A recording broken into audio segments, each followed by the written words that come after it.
Hello everyone, welcome back to Head Up Keys. When it comes to your job as a hair professional, each day is different from the next, and that's one of the best parts about the job. You get to meet new people and express your creativity in new ways, but that doesn't always mean that things run smoothly. The reality is there are certain stresses you simply can't avoid. It's time to discover the best ways to face your professional challenges head on.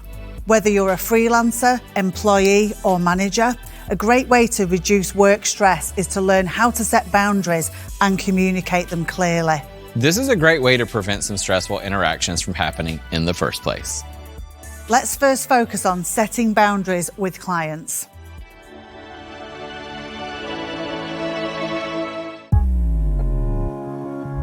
Eu acho que quando eu comecei a colocar algumas barreiras, alguns bloqueios no meu dia a dia, me ajudou muito. E eu entender que a minha profissão ela é tão importante quanto qualquer outra. Então, por exemplo, se aquela cliente ela realmente quer fazer o cabelo comigo, ela vai achar um horário para agendar aquilo comigo. Assim como ela faz isso com um médico, com um advogado, com um dentista. E ela tem que entender que a nossa profissão é tão gratificante quanto. A good place to start is by setting your work policies. Create a brief one-page document outlining how you work. This lets people know in advance what they should expect and prevents some misunderstandings. You can send this via email to first-time clients if you have an online booking system.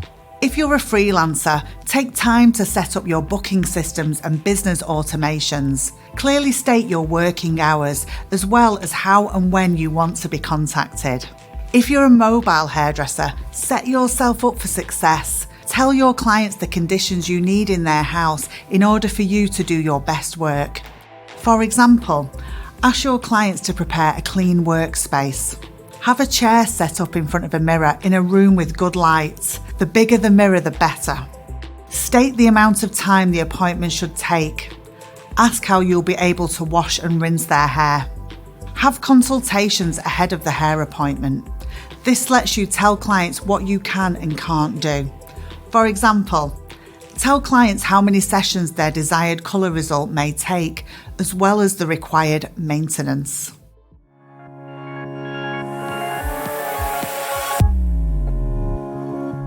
Sometimes when you book clients straight in for a consultation without having gone through your policies, your prices, and how you work, when they come in for that consultation, you then may realise in that moment that it's not going to work. 最多也就减15个，到晚上的时候可能你会身心疲惫。 So that then kind of wasted your time and theirs, which is why I try and do quite a lot of that work through email. No matter what type of hair pro you are, be upfront about the price for your services in the beginning. Be clear with cost from the start. It helps avoid awkward interactions later on. Setting boundaries helps you to avoid many stressful situations, but some things are simply out of your control. Clients can be late, maybe they don't like the results, or they're very anxious. Whatever the scenario, these things happen all the time, and you can't change this. But you can be prepared for them and as a result, react in less stressful ways. We do this by having a list of prepared professional statements in your toolbox. When a client is 15 minutes late, it puts you in a tough position to get the job done in less time. This creates a lot of pressure, but you can avoid this by telling the client what they can expect from the appointment within the remaining time. Unfortunately, you're 20 minutes late, so I won't be able to do a full highlight, but I can do a partial highlight instead. Setting this boundary is a great way to show your professionalism and ultimately gain your client's respect. I have this client that is not happy, and just for that reason I'm stressed because it's my salon and I have a client that is not happy.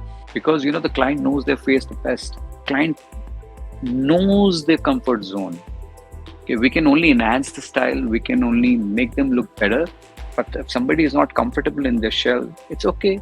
Firstly, it's important to make the client feel heard and recognize their feelings. Try not to get defensive yourself. You want to validate that you hear that they're not happy and then ask how they'd like to proceed. For example, yes, I hear what you're saying. I'm sorry you're disappointed. How can I fix this for you? Say versions of these in your own words. With 1 in 5 people struggling with anxiety, it's not unusual to interact with a client who is experiencing it.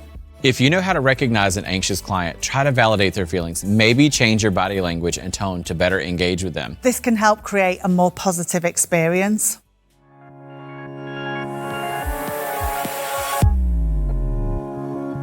A gente trabalhar com cliente estressada é muito complicado quando você se deixa absorver por aquela energia.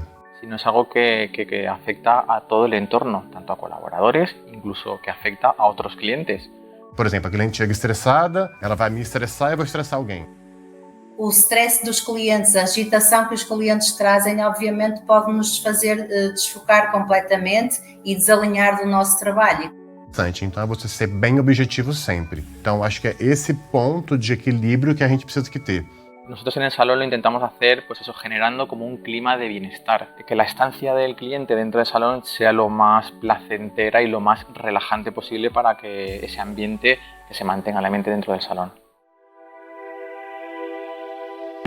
Write down 1 or 2 examples of interactions with your clients that you enjoy most. These are the things that you love about being a hair professional. Now write down 1 or 2 examples of stressful interactions that you have most often with your clients. Next, think of 1 or 2 sentences that you can use when dealing with these situations. Write them down.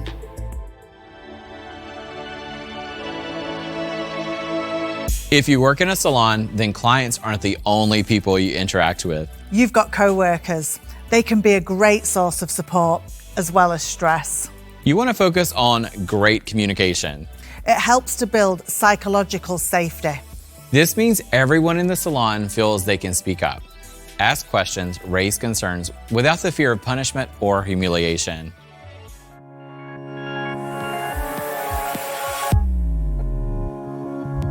Communication is key. Like if you're having a bad day, that is absolutely fine. But maybe communicate that to the people around you. It's very important to share your emotions. Sometimes you're so much into yourself, you don't share things. And when you don't share things, you keep building up. More you open up with people, there'll be people around you to help you when you're stuck with something. No matter what your job is in the salon, you play a part in creating a healthy salon culture. It comes down to personal accountability. This means change starts with you. Be mindful of the energy you bring into the room and how this can affect others. We've got a tip. Remember those self-care tools? They can help you to bring your best energy while at work. When you're a manager, define key roles and jobs. It's important that the people know their responsibilities: sweeping the floors, doing the laundry, answering the phone. Be clear with your expectations. This reduces anxiety in your team as it avoids confusion and resentment. When you're a manager who works behind the chair and manages a salon at the same time, it can be hard for your team to know when is best to speak with you. Plan for check-in times with your team members once a month or quarterly so that they know there's always an opportunity to talk.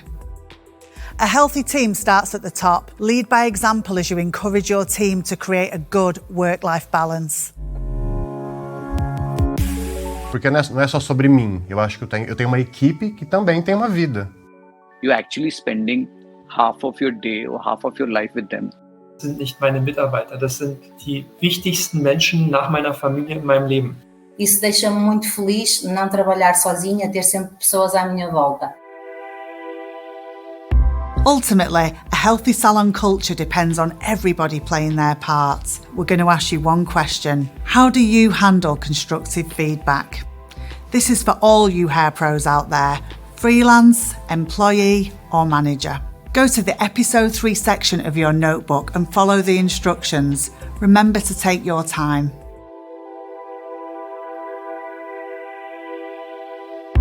A healthy work culture depends on more than just your daily interactions with clients and coworkers. The physical environment also counts. It's all about good ergonomics, meaning things that are designed for efficiency and comfort. As a hair professional, you're on your feet all day. So think about the types of shoes you wear. Also think about the flooring. Hard flooring causes strain on your feet, legs, and especially your back. consider buying anti-fatigue floor mats to reduce the strain on your body and keep a spring in your step. We come in all sizes, so we need chairs suitable for all heights. Make sure you adjust the seat to suit yourself rather than the client. You'll bend your neck less, which can help to avoid severe and long-term pain. If you're a mobile hairdresser, consider asking for an adjustable office chair. More people have them now that remote working has grown in recent years. Saddle stools should be available so stylists can sit while on the salon floor. Consider the weight and size of tools. They shouldn't be too heavy. If you're a mobile hairdresser, make sure you use roller bags whenever you can. Use trays so that you don't have to stretch or keep walking around the chair to get a tool or tent. Now think about shampoo bowls. Use ones that have access from the back and the side. If possible, think of creating quiet zones or private staff areas. A no talking policy helps keep this area even more serene. Whether you work solo or in a team, you have the ability to positively impact your work experience. Start your wellness initiatives in small, manageable steps. Over time, you'll improve your mental and emotional well-being. Thanks for joining us for Head Up Keys. All of us at L'Oréal Professionnel appreciate that you took the time to learn more about mental health in the hair industry. We're proud of your commitment and self-reflection, and you should be proud too, but the journey doesn't end here. We hope that you continue to use the tools you learned to care for yourself and others. Head up together.